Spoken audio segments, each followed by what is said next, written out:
He was isolated amidst the dirt, a German shepherd with an injured limb shaking from the burden of the crowd's murmurs.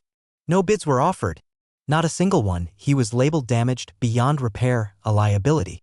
The auctioneer was moments from concluding it all when an unnoticed man silently lifted his hand. Without speech or pause, a mere motion initiated a sequence of unforeseen occurrences. What was it concerning this dog that drew an unfamiliar figure from obscurity? And what hidden truth did that man possess that compelled him to confront the anguish everyone else avoided? This narrative will lead you further than anticipated, exploring loyalty, absolution, and a connection that could potentially alter your perception of the world. The Billings livestock auction was hardly a venue where one sought benevolence. Amidst the cloud of cattle dust, the resounding clash of metal gates, and the incessant cries of purchasers appraising working animals, there was scarcely space to respire, much less experience emotion. Yet, on that particular day, an element transformed the din into quietude. It was neither the most commanding voice nor the largest bull, it was the canine. He entered with a limp via the side entrance, resembling a phantom struggling to recall how to move in the brightness. A male German shepherd, soiled with mud, his coat matted from previous injuries, a rear limb trailing as though it had ceased functioning months prior. His ribs were visible through his sparse fur, and a faint scar from a chain encircled his neck, a persistent reminder of his past. He uttered no bark, nor did he plead. He simply remained, trembling subtly yet maintaining his stance as if aware his destiny was soon to be determined before unfamiliar individuals indifferent to his identity. The auctioneer, typically boisterous with vitality, fumbled with his sales talk. A smattering of murmurs spread across the barn. That one is finished. He isn't worth the cost of his food. Likely bit someone. There were no offers. Not even a sympathetic look. The quiet surrounding him stemmed not from reverence but from apathy. To them he wasn't a dog, he was a liability with a pulse. Just as the auctioneer began to proceed, tapping his gavel towards the exit to have the dog managed, a hand rose unobtrusively at the rear. It made no loud sound, it did not gesture wildly. It simply ascended, tranquil and resolute as if it had awaited this precise instant. Heads pivoted. Whispers ensued. Nobody recognized the individual. He was clad in a time-worn leather jacket that appeared to have endured more mileage than most vehicles in the vicinity and boots encrusted with Montana mud. His hair showed silver at the temples and a faded cicatrix traced his jaw like a chart leading to a place he never discussed. His identity was not revealed. His voice remained unheard, yet his single, deliberate nod conveyed more significance than any monetary bid. The gavel fell. Sold? Onlookers blinked, bewildered. Why would a person like that desire such a dog? Was it compassion, an error, or something beyond their comprehension? The man proceeded slowly along the passage. He showed no reluctance. He did not recoil when the dog lifted its head. The German shepherd gazed, limbs unsteady, yet a spark in its amber eyes flickered like a fading ember fanned by a breeze. When the man knelt by its side, he made no attempt to seize or drag. He merely laid an open, patient hand upon the dog's shoulder. What transpired next was unexpected by all. The dog shifted nearer, just slightly, but leaned into the contact as if it were the first genuine touch it had known in years. It did not snarl. It did not whimper. It simply rested its mass against the man's leg and took a breath. The moment was not theatrical, it was not noisy, yet everyone sensed it. It was akin to observing two fractured entities recall how to support one another. Someone captured it on their mobile device. The recording revealed little, merely a stranger and a dog, motionless and quiet amidst the turmoil of an auction yard, but it was sufficient to become widely shared online. What it failed to disclose, however, was the motivation for that raised hand. The tale concealed in the man's gaze, and the dog's actions in the subsequent days, which would cause everyone to ponder the amount of suffering required to finally lead someone to safety. The route homeward was bordered by russet-hued trees clinging to autumn's final exhalations. The aged pickup protested with each jolt as if it held strong views. Elijah Kane, however, uttered nothing. His hands remained steady on the steering wheel, his gaze fixed on the path ahead, though it darted to the rearview mirror more than once, where the dog lay curled in the truck bed, quiet, eyes partly closed, yet never entirely asleep. Each bump caused him to wince, as though anticipating the world's cruelty to resurface at any moment. But this was no longer the auction yard, and Elijah was not like the others. The cabin awaited at the periphery of Laurel, Montana, where pine trees met stillness and visitors were rare, unless they had lost their way. It appeared like a relic, partially engulfed by trees, with a porch that sagged just enough to lend it distinction. Elijah had resided there for years, alone. No callers, no parcels, merely an old stove, a woodpile arranged with military exactitude, and a bed that had forgotten the sensation of being shared. He hadn't brought anything home until this point. Elijah transported the dog in his arms as if it were something hallowed, as though fearful of disturbing a spirit. The dog offered no resistance, merely quivering slightly, its breathing shallow, as if uncertain of its entitlement to rest. Elijah placed him on a worn flannel blanket near the fireplace, added towels, and built up the fire until it flickered brightly. The warmth gradually permeated the space, enveloping the room's edges. Still, the dog did not shut its eyes. That evening, Elijah prepared a plain stew. The dog abstained from eating. It remained motionless. It simply observed, its eyes following every movement, every exhalation. Every instant the man's hand hovered near something sharp or heated. It wasn't trepidation. It was vigilance, as if it had been taught long ago that tranquility could swiftly turn to violence. Elijah did not insist. He issued no commands.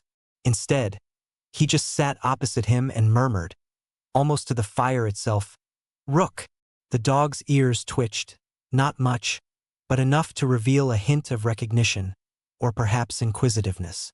Elijah repeated, more softly, "Rook, that's your name now." The dog did not stir, nor did it reject the name. Yet the silence subtly altered, as if the wind outside had reconsidered the necessary chill of the night. For hours, Elijah stayed in that spot.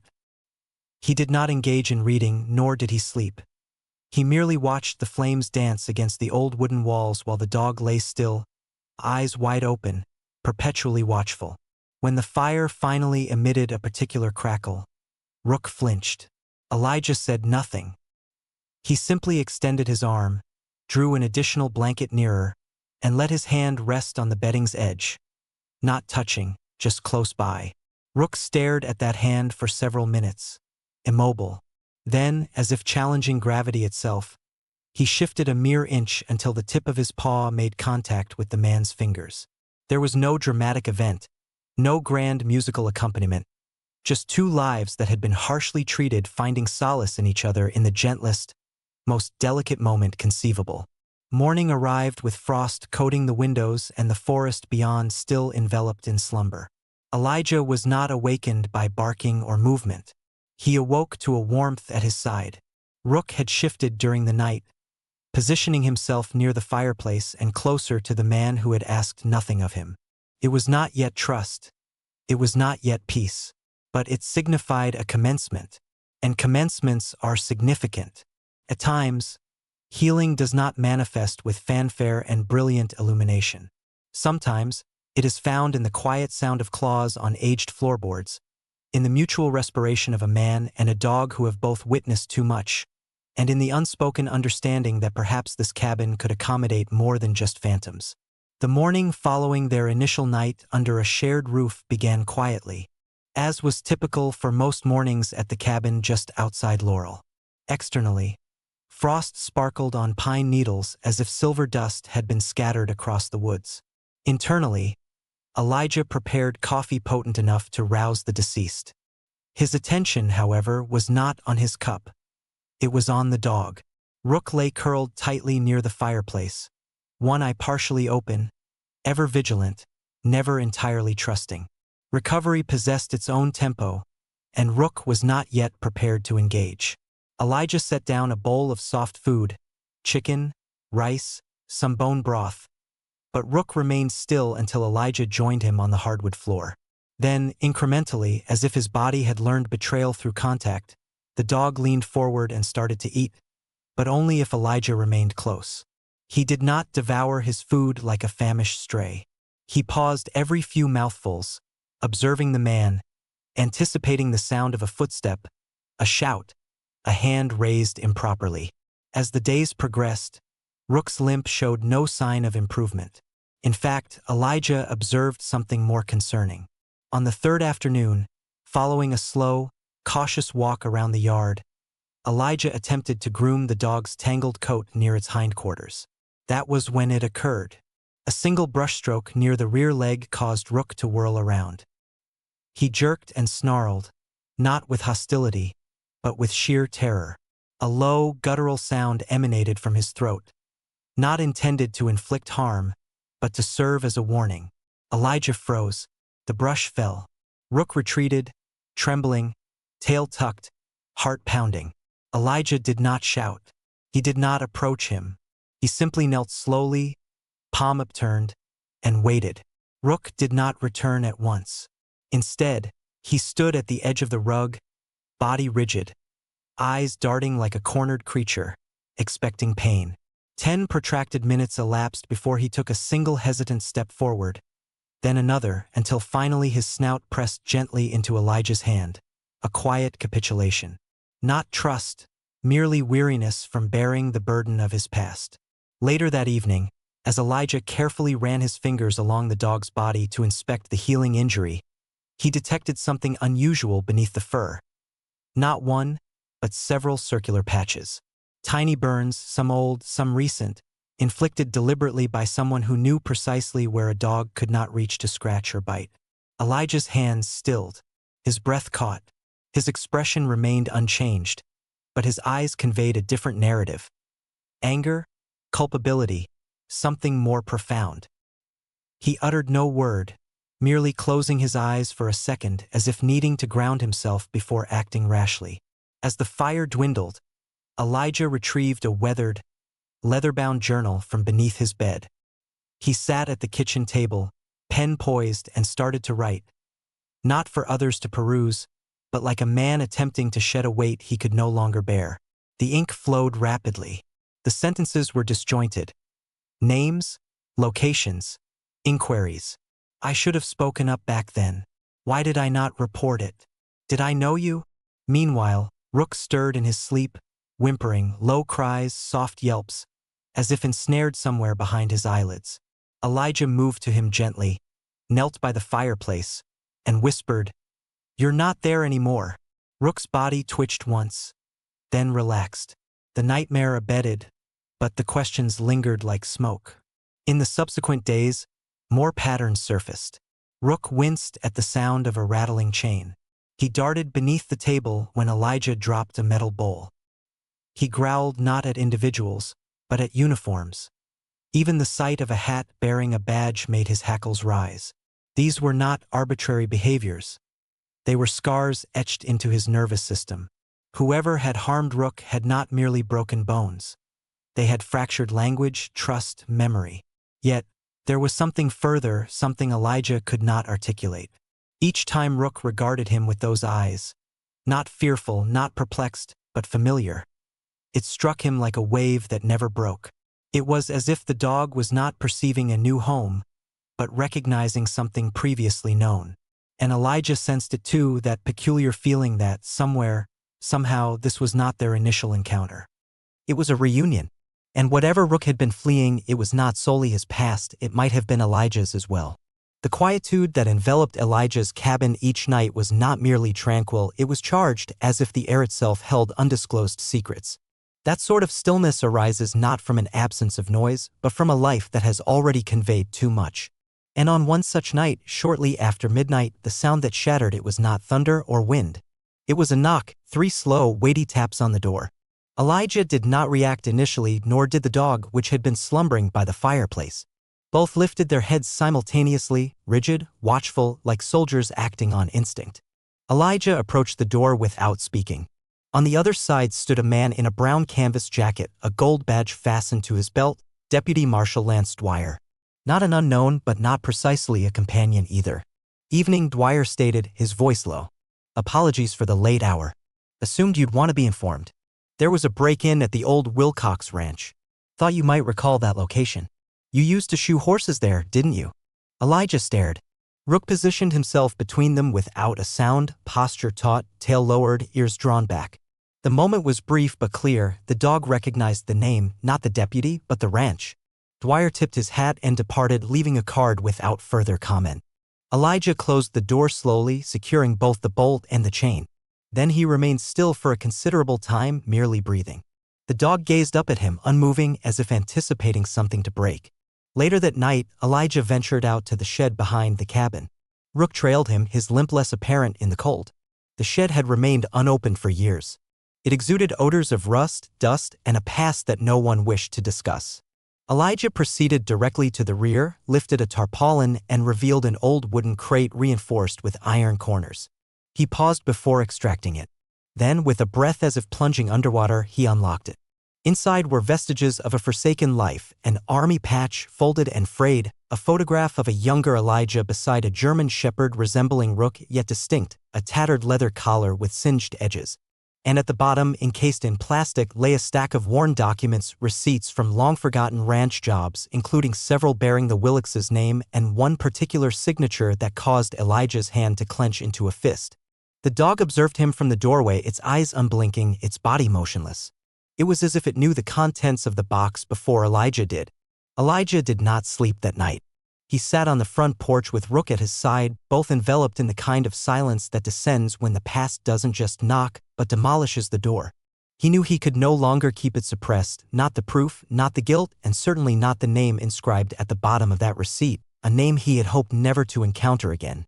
Yet there it was, staring back like an unforgiving mirror. Something had commenced the day he raised his hand at that auction, not a rescue, not even a redemption. It was a reckoning. And every subsequent step was no longer about healing, it was about finding answers. And if Rook's nightmares were any indication, they would not appreciate what they discovered because whatever transpired at Willick's had not remained interred. By morning, the frost on the roof had already dissolved into slow trickles, tapping a rhythm that failed to match Elijah's disposition. Sleep had eluded him. The box remained open on the table. Rook paced near the front door, agitated, his paws tapping the wood like a drumbeat only he could perceive. There was no articulated plan, yet somehow both man and dog understood their destination. The route to the Wilcox Ranch was lengthy, meandering through the outer edges of Custer National Forest. Pines formed an arch overhead, projecting long, slender shadows across the gravel. Elijah maintained his silence as he drove. The dog sat in the passenger seat, body alert but quiet, eyes surveying the horizon as if something familiar might emerge from the trees at any instant. The truck groaned with every undulation in the road, but neither of them flinched. They carried a greater, unspoken yet substantial weight. The old ranch materialized like a specter, faded fence posts, fractured windows, barns with roofs collapsing inward. Yet it wasn't merely dilapidation, it felt like a place people had abandoned hastily, not due to nature or time, but because of something no one wished to discuss. Elijah halted the truck and disembarked slowly. The dog followed, each step deliberate, his limp more evident on the uneven terrain. They did not proceed to the front entrance. Instead, Rook moved towards the rear fields, bypassing the dilapidated corral and the corroded horse trailer. It was the overgrown clearing beyond the tree line that captured his attention. Elijah trailed closely, observing as the dog decelerated near a patch of tall grass and thistles. Then, abruptly, Rook stopped. His ears drooped. His body sank low. He sniffed the ground, pawed it once, then looked up. There were shallow indentations in the earth, unmistakable, as if something or someone had once been interred there, not deeply, not marked, simply obliterated. Elijah dropped to one knee and touched the soil, cold, moist, still. "Is this it?" he murmured barely audibly. The dog did not bark, nor did it whimper, it merely released a slow, heavy breath and sat beside him. The atmosphere grew dense. Elijah closed his eyes for a protracted moment, recalling events he had striven for years to erase from memory, old assignments, quick money, a particular barn with sounds no one ever mentioned again. But it was more than remorse, it was something graver, complicity. He hadn't instigated it, but he had been present. He had heard things, and he had departed. The dog leaned gently against Elijah's shoulder, not applying pressure, just being there. And that small, quiet contact conveyed a weight of forgiveness Elijah felt he did not merit. They remained there for a considerable time, man and dog, side by side in the midst of a field populated by phantoms. Yet the silence was short-lived. As they returned to the truck, a movement near the barn captured Elijah's attention, a figure quickly ducking behind the decayed siding. Someone had been observing them. He stepped forward, but Rook emitted a low, guttural growl, stopping him in his tracks. Whoever it was did not reappear, and Elijah did not pursue. Instead, he opened the glove compartment, retrieved a folded notepad, and inscribed 3 words, "It's not over." The journey back was even more silent, but the quietness was no longer devoid of content, it throbbed with urgency.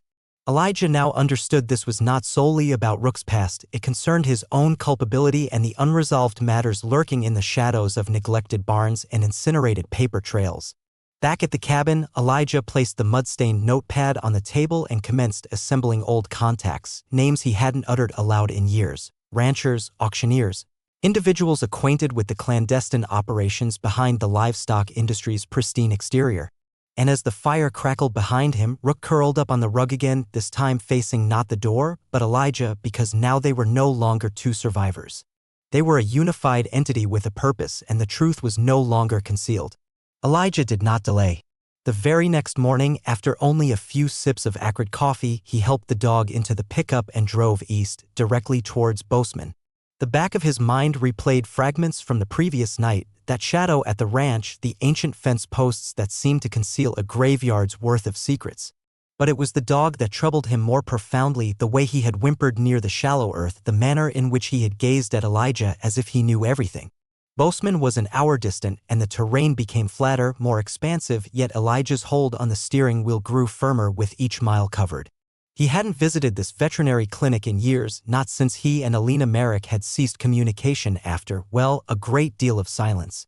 But if anyone possessed the skill to discern beyond the superficial wounds, it was her. The instant Elijah entered through the doorway, the receptionist tensed. "Dr. Merrick," she announced swiftly without even requesting a name. And then Alina appeared, sleeves pushed up, eyes keen, drying her hands on a soiled cloth. She offered no smile. She did not inquire about his presence. Her attention immediately shifted to the dog. The dog limped behind Elijah, then sat with difficulty, its body taut, eyes darting between the two humans as if interpreting every moment like a cipher. Alina approached unhurriedly, crouched without a word, and extended a hand near the dog's neck. He did not recoil, that more than anything signaled to her that something had altered. "Elijah," she finally uttered, straightening up. "Let's examine him."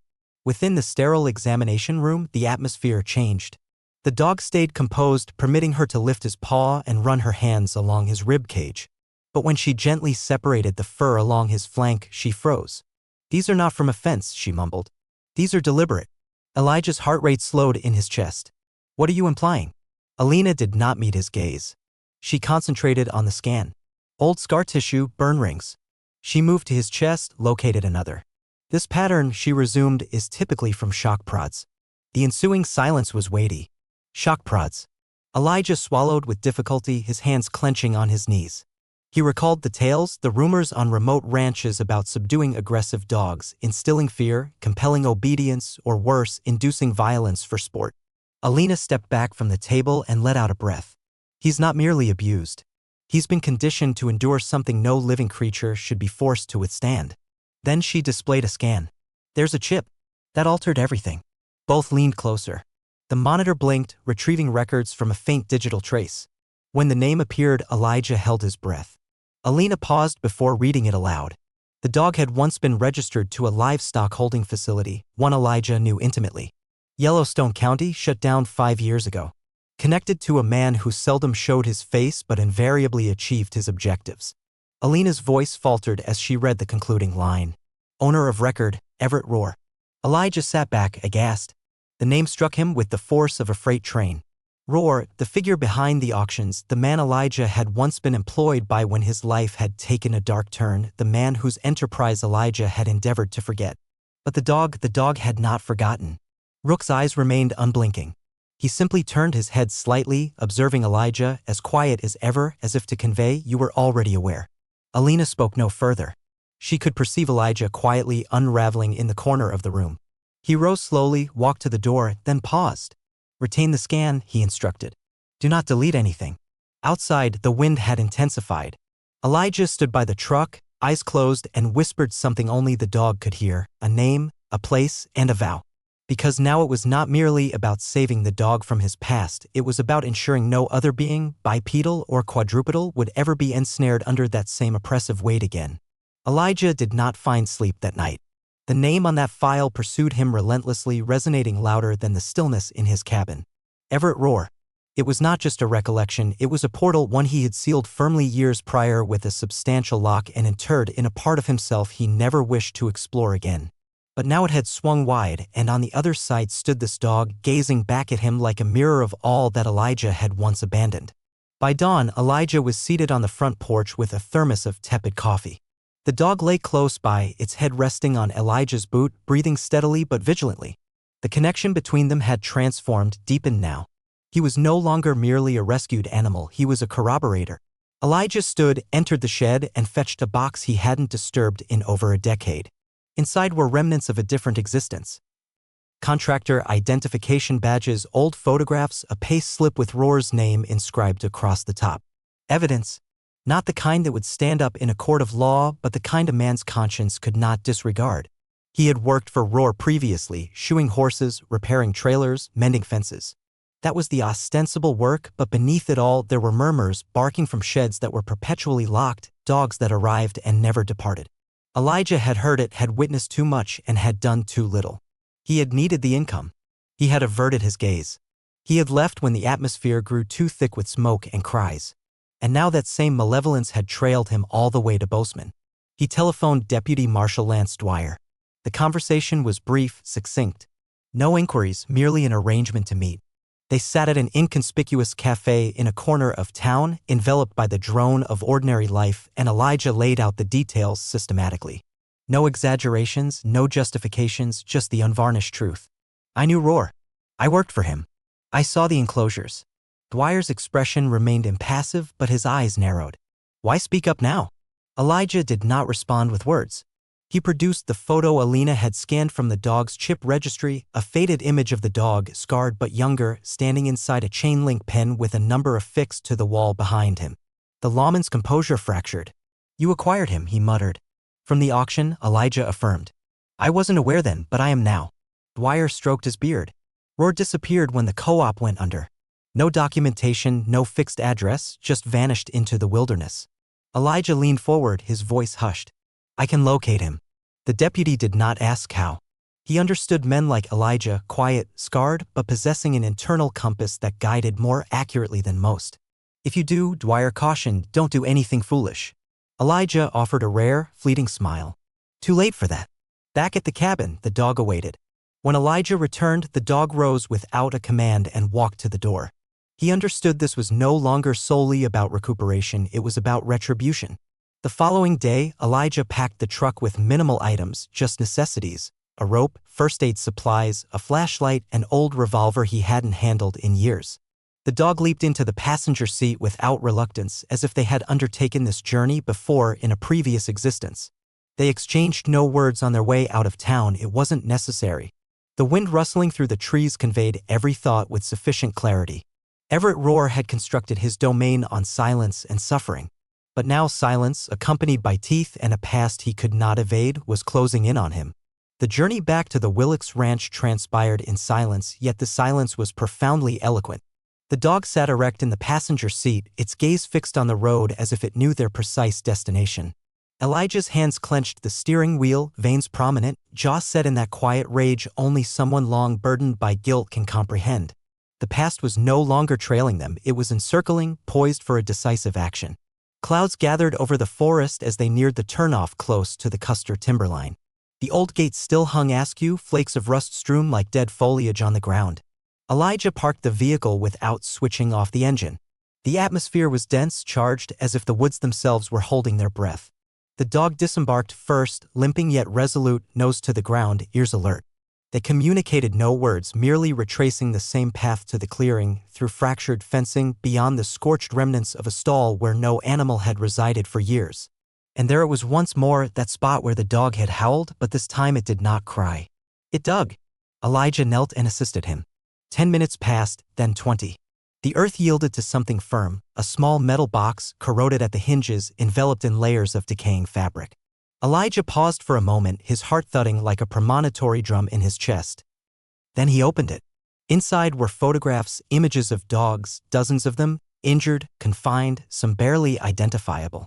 There were documents as well, payment records, auction receipts, a notepad with inscribed dates and codes, and at the very bottom, a list of names.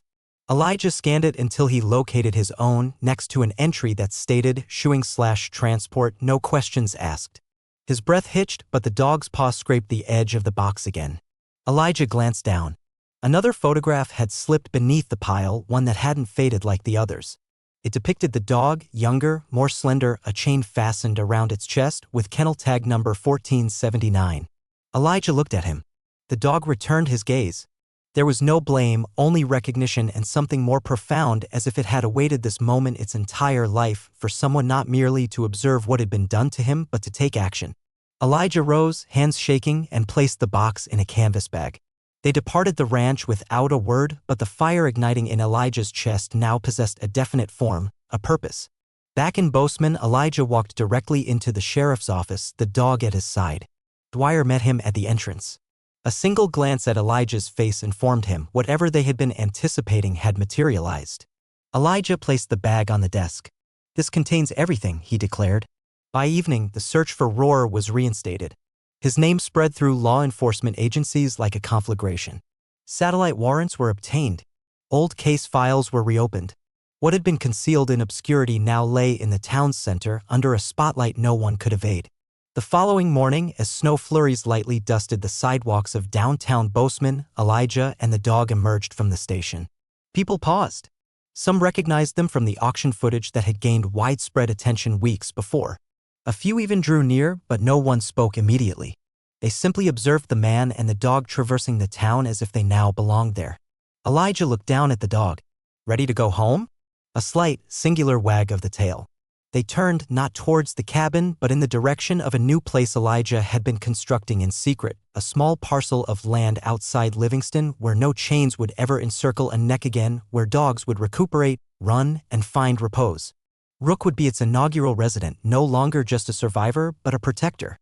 Because ultimately, some narratives are not merely about endurance, they are about homecoming, about one damaged soul choosing to uplift another until neither can recall who rescued whom. And as for Roar, that is a separate pursuit. But he is now being hunted just as he once hunted others. Elijah and the dog never glanced back. They had no need to. They had already transformed suffering into resolve. And somewhere in the wind that trailed them, the past finally released its hold.